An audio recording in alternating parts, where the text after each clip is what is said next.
Hi my cuties, SweetMimiDoll here. I don't know if you, a while back last year, if you remember when I did my eggs, sort of Russian eggs or Easter eggs, something like that.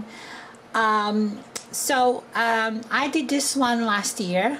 I glazed, I baked, I did this with polymer clay cane, and I decorated all around. It's all glazed already. But now what I'm gonna do, I'm going to decorate the outside with pretty flowers and little dots, this here and there. So this is what you need. Of course you need your egg, you need some cutting tools like the blade, you need dotting tools or something. Like I use this rubber one, it's quite easy to make the flowers. That one too is quite nice. To pick up your little dots or this or that, I use the needle dot, or sometimes I use my fingers. It just all depends. For you to create the perfect with the clay, the perfect size of dots, I use the clay extruder, and I use this one with a hole like this, and I put the clay inside and it comes like a snake. So it will be perfect kind of snake in clay, and then I cut in little bits, and then of course make little dots, and I make the flowers. And then of course you need polymer clay at your taste, colors, lots of colors. The good thing is you don't need a lot of clay, just need little, you know, balls of clay. So I've got a lot of clay here, so let's start. So to use the extractor, this is how you do. You roll your clay. I always recommend, if you're using the extractor, to use a lot of colors.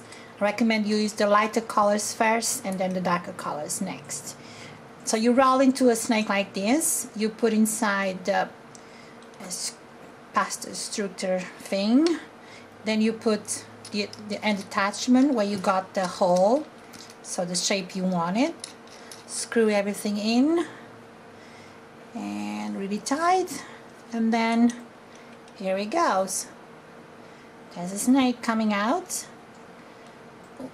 You have to sometimes, it works sometimes better, learn by me, if the clay is sort of in between, not too hard, not too soft, just in between. Because if it's too hard, I'm telling you, it's really hard. So there you go, your snake comes perfectly, and then you put next to the others. Right, the reason why I do the snakes with the polymer clay extruder, or I don't know what you call it, but it's extruder, it's when I actually cut little dots, it becomes much easier for me. For example, when I go to with my cutting blade, I cut a perfect size of little dots. See what I'm doing? And then I just roll with my fingers, and that will become a perfect dot to make my little flower. There you go. So there you have it. I've done all the dots. I call this Dotland. It's hard work, it takes patience, but I think all polymer clay lovers are just very patient. They love what they do. I certainly do. So there you go, got all the dots sorted. I'm going to start doing the flower, but before that, any snakes you don't use, what I do, I store it in a little box. This is just a, you know, normal chocolate box, and I store everything so I have it for next time, so I don't have to roll clay and put it to the extruder. And of course I just lock everything so it protects the clay from air and it doesn't dry, and of course it's ready for next time. So let's start doing our egg.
So there you have it. Then you bake the egg about 15 minutes in the oven at 220 to 30, just for 15 minutes. Sometimes probably even less, because the eggs are already been baked, and we just need to bake the little flowers, and you're done. You just decorate it at your choice, put some glitter, and this is a cute idea. I hope you like it. See you in the next tutorial. Bye bye.